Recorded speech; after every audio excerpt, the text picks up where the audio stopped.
Kate, what days are we celebrating today? Today is National Repeal Day. Do you know what National Repeal Day means? Is it repeal prohibition? Yes, it is. Yep. Once upon a time, this country made a huge mistake of banning alcohol sales. National Repeal Day commemorates the day prohibition ended in the United States. It's also International Ninja Day. Okay. That means we can recognize the fascination associated with the history and pop culture surrounding the ninja. It's also Bathtub Party Day. Now, do you think there's a connection between Bathtub Party Day and Repeal Day? Yeah, it's like bathtub gin or something. Is that what you're saying? Mm-hmm. Probably. Do you think there's a connection? I think so. I think it makes sense. I agree with you. I thought it would make sense it's the same day, but really Bathtub Party Day just encourages us all to skip the shower and hang out in the tub instead. Oh, I was just thinking about how I needed to take a bath. Not because I'm gross and filthy, but I just haven't submerged myself in water in a while. It's been showers since last winter, so good old bath. Tell you what, get a candle going a little bit. There you go. Maybe a glass of wine, Kate. Mm-hmm. Get a nice red in there with you. Yeah. Or just the box. Whatever. Oh, yeah, the box. Bring the box to the bathtub. Put the box on the lip of the bathtub there and look. Wow, Kate, I don't know which one of these I'm going to celebrate first. Prohibition Day or Bathtub Day? Or Ninja Day. Yeah, Ninja Day. See, it'd be a good day to, in Cowabunga, dude, go all Michelangelo. Mm-hmm. Ninja Turtle action. Mm-hmm. Heroes in a half shell. Turtle power. Yeah. Did you know that they were Teenage Mutant Hero Turtles overseas? No. Teenage Mutant Hero Turtles. Yeah, because apparently ninja has a bad connotation. Like a ninja's a bad guy. Isn't that interesting? Mm-hmm. But USA, we're like, yeah, ninjas are cool. We love ninjas. It's actually International Ninja Day. So, global ninjas recognized today. Yeah. Mm-hmm. Ninjas, they're cool. Thanks, Kate. Yeah. All right, Kate, I found a map. Map? A kangaroo map. Okay. The legality of owning a kangaroo in the United States is this map. Okay.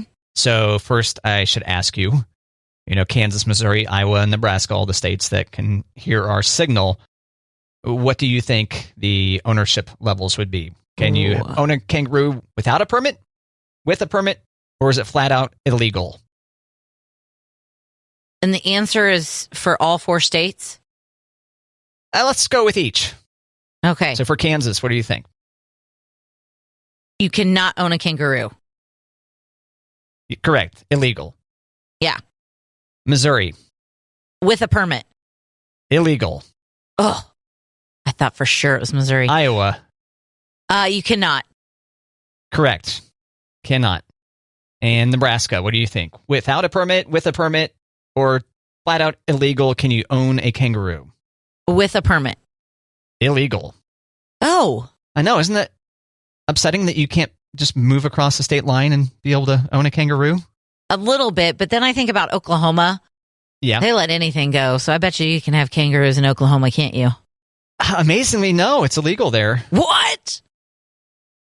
Oh, I figured with like the Joe Exotic and all those little places that have animals, certainly somebody's got some sort of kangaroo pull. Yeah, so most of the country is just flat out illegal to own a kangaroo. Here are the places where you can own a kangaroo with a permit. Okay. Washington State, Idaho, Nevada, New Mexico, Texas, Illinois, Ohio, Pennsylvania, New Jersey, and Maine. That's 10 states that you can own a kangaroo with a permit. I know it's more than you would expect, right? Quite the wide variety of weather types as well. Yeah, all across the country. Yeah. Yeah. No Alaska or Hawaii. Notice flat out illegal in those locations. No, not New York, but New Jersey. And then there's 3 states where you can own a kangaroo and you don't even need a permit, Kate. So Florida. No, Florida, amazingly, is not one of them. Oh, man. Yeah. They are Wisconsin. Weird. West Virginia. weird. I think that does that not feel right to you? I mean, we got kangaroos up in our Appalachians. No, it just doesn't. And then the final place that you can own a kangaroo without a permit is South Carolina. It's so weird. So some places you might consider moving to, Kate. That's just weird. Yeah. It's interesting. I found this from a friend of mine had retweeted. Oh gosh, it's a Twitter account called like Weird Maps or something like that. Terrible Maps. Terrible Maps. On Twitter is the account you want to follow if you want to see some bad maps. And so I started following them so I can share future maps with the listeners, Kate. There we go. Yeah. Can't really promise as to whether they'll be as compelling as a map that shows where the kangaroo is or is not illegal to own. We have high hopes. Yep. Matt, aside from like mowing lawns, what was your first job? My first job, that'd be McDonald's then, if chores don't count. McDonald's when I was 15 years old. Ba-da-ba-ba-ba. Mine was Roach Hardware in Topeka. Oh. Yeah. I'm trying to think. It was like a Westlake Hardware, I guess. Oh, okay. But Roach was the family that owned it. Sure. Yeah. Okay. So let's talk celebrities' first jobs. All right. Celebrities' first jobs. Celebrities' first job. I'm going to tell you the celebrity, and you're going to guess their first job. It's not multiple choice. All right.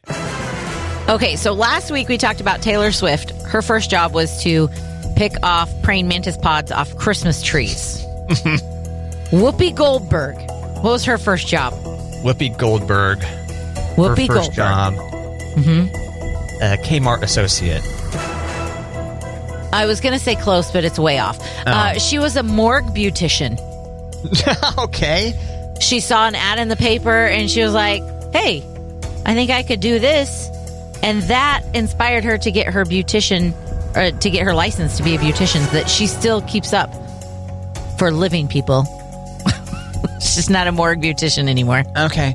And did that inspire her to get in the movie Ghost? Ooh! Since there was death involved with that too. Oh, okay. Makeup? I'm like, was she a beautician in that? I don't remember that. No, she was a psychic, I think. Yeah. Okay. Megan Fox. Megan Fox. What was Megan Fox's first job? Car hop at Sonic.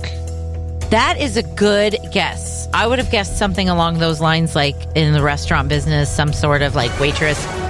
Kind of, sort of. She worked at a smoothie shop in Florida, but part of her job was to dress up like a giant banana. What a visual. I know, right? Yeah, she's so great in that. Right, okay. Ashton Kutcher. What was Ashton's first job? Not Abercrombie modeling. I'll let you know that. That was not his first job. Oh, yeah. Was that something he did?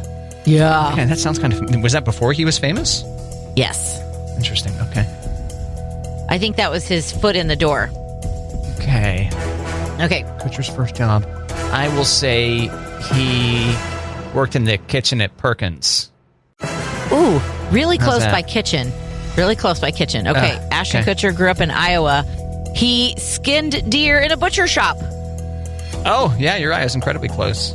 Well, in a kitchen. No. I don't know if that counts as that kitchen. Butcher shop, there's food. Yeah, you're right. I guess it's kitchen related. Sure. Yeah. Okay, Christopher Walken. Uh-huh. Okay, Christopher Walken. What was his first job? Christopher Walken. He's an older fellow. I will say Christopher Walken worked at McDonald's. Okay. He was a lion tamer trainee when he was 16. Okay, I guess that does sound like a job that someone's been around for a long time might have been able to Right? do. I was trying to do the math. Was Christopher Walken young when McDonald's was around? But McDonald's has been around a long time. That's why I went with wasn't it in the McDonald's. 60s? I would say so. Let's find out. McDonald's. Okay. Let's see. McDonald's. Wiki. Founded in 1940. Okay. And Christopher Walken 79. was founded in... What year was he founded in? 1943. 1943. Yeah, so I guess he could have done that. He could have worked there. Yeah. All right, well, thanks, Kate. Yeah. So have you guys emailed your elf yet, Kate? Has your household emailed your elf? We haven't yet. For the unfamiliar, Kate has access to an elf via email. Christopher Poppinkins.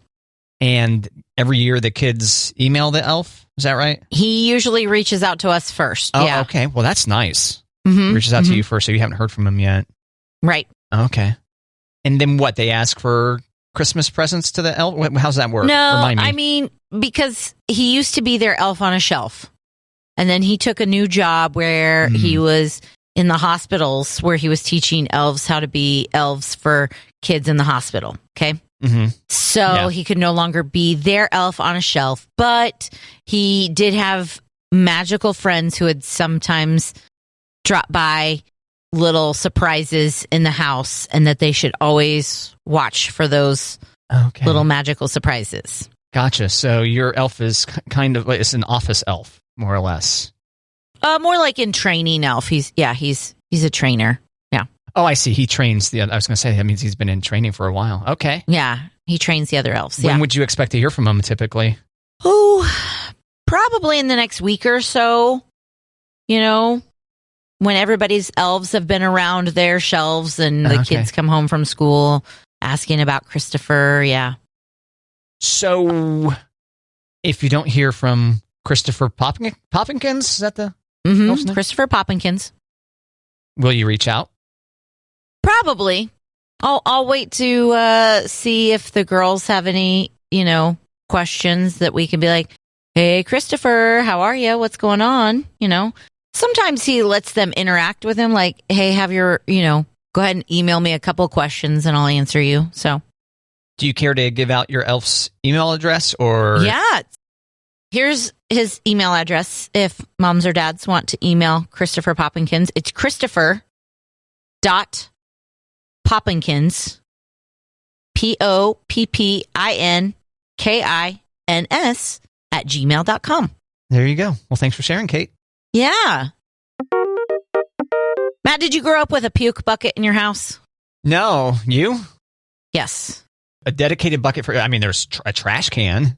I vomited into that. Yes. It was a dedicated bowl. It was like a Tupperware bowl.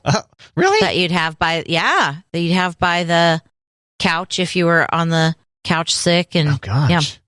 But we also used that bowl. You would put like your leftovers in that bowl also? Yeah. Like it was a double use. Gross. I thought everybody did it. What do you mean gross? It's not like it goes straight from our vomit into like our leftovers. You don't throw a bunch of spaghetti in there immediately after vomiting into it? But apparently... Why not just a trash can? Why not the bowl? Because bowls for food and not semi-digested food? I don't know. Actual Tupperware? Would you use name brand Tupperware? I don't recall if it was name brand. I just know it was a big plastic bowl. If it was Rubbermaid, okay. Yeah. All right. Well, our kids we don't have a puke bowl so much as we have like ice cream tubs in our pantry. Those are puke buckets. What? Those only get used for vomit. Like the 5-gallon size? Okay. Yep. Handle, everything. Wow. Lid. You got it. Yep. I just visualize you now walking with one in each hand, and sickness has gone through that. Yeah. 2 kids. Everybody gets a bucket. Yep. Wow. Okay. And I usually put a bucket in the car if we've got a long road trip ahead of us. Yeah. Okay. Well, that one kind of makes sense. Okay. It makes sense to me, but I saw on BuzzFeed that this tweet, the unmumsy mum, my kids have just discovered that the family sick bowl and the cake mix bowl are one and the same. In my defense, this was also the case when I was growing up. But now I've said it out loud. I realized I need to break the cycle. I won't be taking any further questions. Yeah, so basically what I had just said, right? That's what she thought. Everybody did it, so that's why they did it, and now they're not going to do that. Puke bowl. Yeah. It just seems like it's not deep enough, potentially. I think when a trash little can... Kids. Think about little kids, not like you just drank a case of beer last night. Puke. Oh, okay. Oh, God. Yeah. I have never needed to use a trash can or bull for that before. I don't want to go into any further detail, though. Yeah. Huh, okay. Yep. All right, well, thanks, Kate. Yeah. So, Kate, are you going to go test drive the new KCI? Test drive the new KCI. I guess I should say apply to test drive. Right? What's the KCI? Well, that's the airport. MCI? Kansas City Internet. No one calls it MCI unless they're actually traveling. Okay. Well, No, you always call it MCI? Yeah. Really? Oh, okay. Yeah, MCI is the official airport code, but KCI for Kansas City International. Okay. And you know they're getting a new terminal there, right? I know they're getting a new terminal.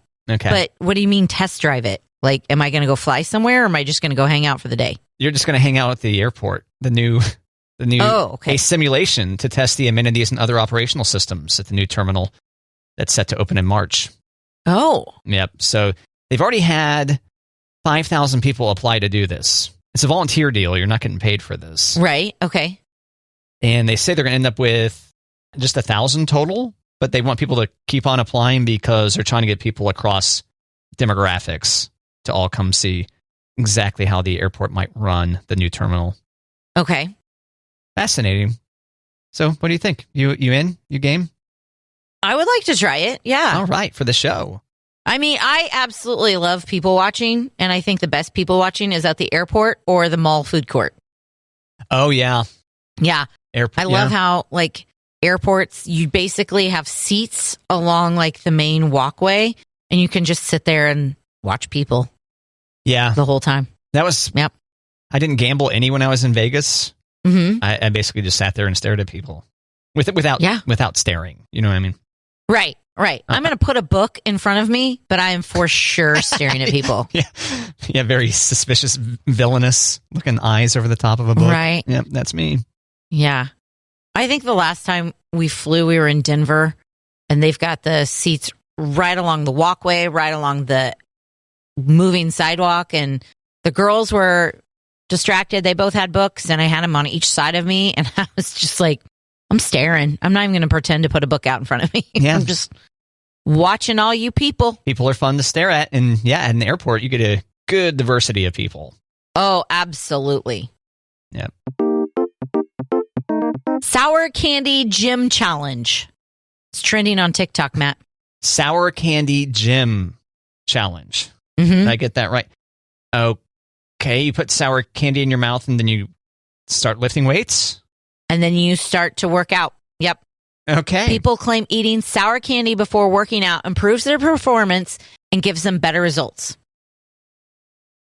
Wow, okay. I know. If that were the truth, don't you think the gym would here's a little pack of Sour Patch Kids, pop them and pump? Or at least have a vending machine with them. Right?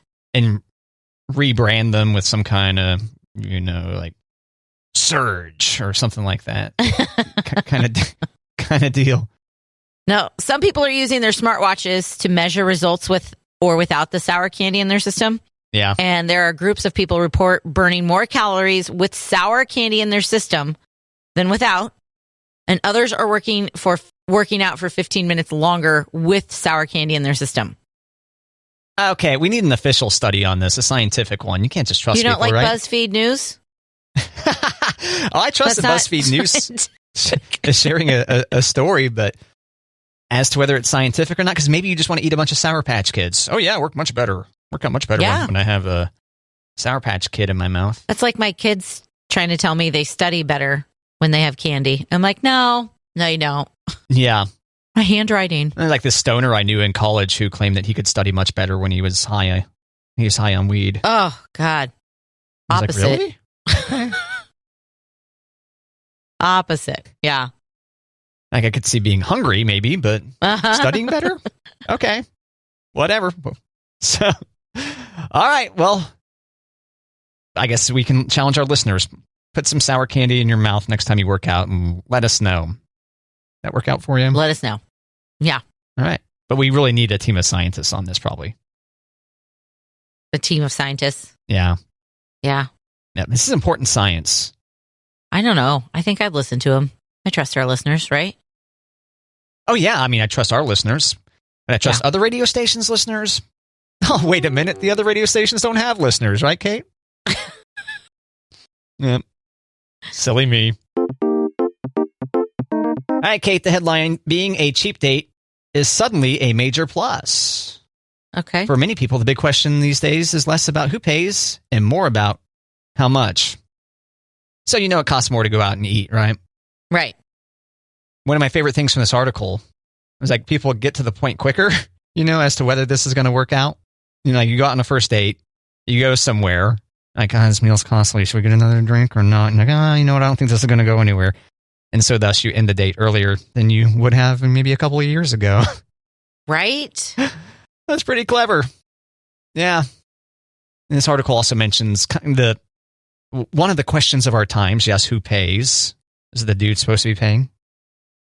Is the lady supposed to be paying? Are they supposed to be splitting? Going Dutch? I think if it's first date, probably split, right?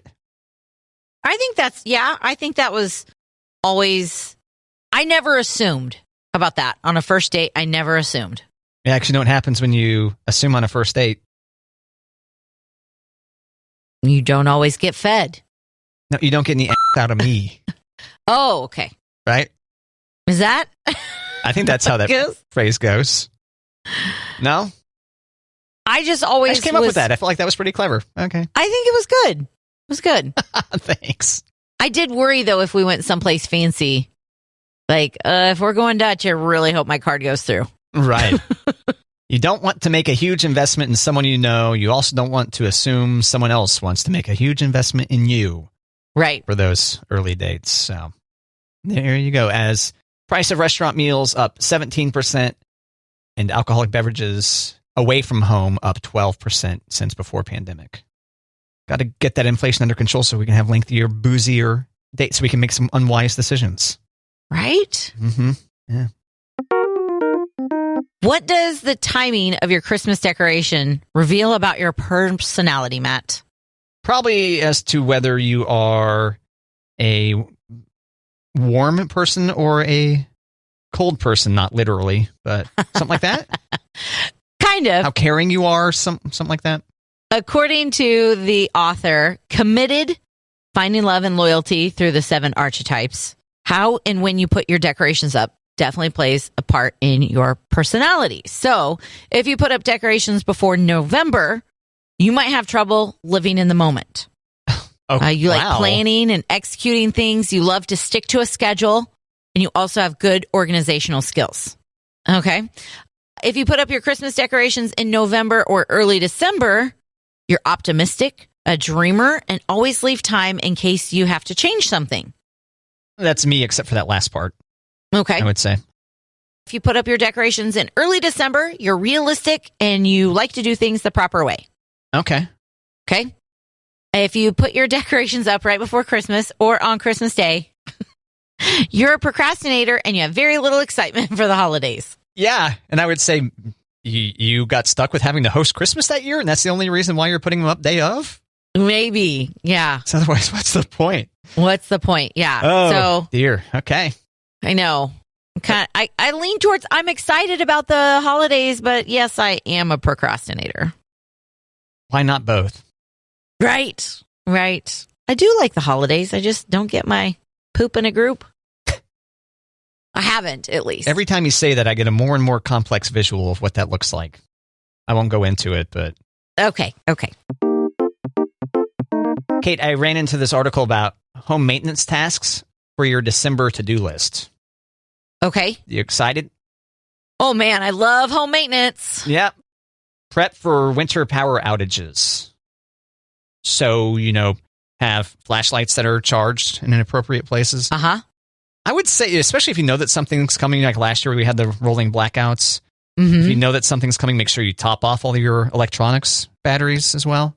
And don't get, a generator that runs on gasoline and then run that in your house. That will kill you. Bad news bears. Which brings us to another tip. Add carbon monoxide detectors. Oh, good call. Yep. You got your heat going, and, if you got a gas house, then, yeah, you might end up dead from carbon monoxide poisoning. Disconnect hoses. Have you disconnect the hose from the outside of your house, Kate? Yes. All right, because it might freeze and break things. That's been done. Yep. Good job. Add a humidifier. You guys have one of those? I would assume that we do, but I know that I have the humidifier that when the kids are sick that I put in the room. Oh, just as needed. Gotcha. Yeah, but I would assume that there's something since it's a new house. Wouldn't that have been built with one? I don't know. Monty would know. Monty would Sometimes they're wired in there. Mine wasn't when I got mine. My house is now like 13 years old. Change your furnace filters. You guys making sure to change your filters in here? Already did that. Yep. Good job. This article mentions every 3 months. I do mine every month, but I pretty much always leave it running to circulate air just for try to improve the air quality in the house. Okay. And then this final tip, like home maintenance task for December, sharpening knives. Sharpen your knives. We did that. Sharpen your knives. Why is that a home maintenance thing? But we just did that before Thanksgiving. Weird. Oh, look at you go. You're right. They should have advised that for November. Should have been November task. I was trying to think. I was like, okay, what's this have to do with winter? It doesn't say anything about winter. It just says sharp knives are safer and easier to use. And then it goes on to explain the various different ways that you can sharpen knives. That is weird. So there you go. Some tasks for you to do this December because you're not busy enough with everything else. Might as well sharpen some knives. Might as well get the knife sharpener out. Yep. Although I do recommend sharpening your knives. It should not be relegated to just 1 month. Yeah. Right. I also thought maybe, are we sharpening knives in case, we need to kill something? Break into someone else's house that has power and or kill something. Oh, I just thought of the animals that come out in winter. Yep. Gotta have sharp knives. Comes Kate out of the house, knife in each hand. Yep. Great visual. Thank you. No, I've been so used to the knives not being that sharp that we had a couple woo, that was close after we sharpened the knives. Yep. I have this little $15 knife sharpener that America's Test Kitchen recommended, and I recommend as well. Nice. Very affordable. And if I haven't cut myself sharpening with it yet, our listeners probably won't either. Yep. I have more faith in them than I do in myself. Nice. Yep. Ours is some Cabela's knife sharpener, and it's legit intimidating. It goes, huh? Yeah. Spins and stuff. Yeah. Monty is the knife sharpener. Check out the sharp knives on the Kate and Monty household. Wow. Yeah.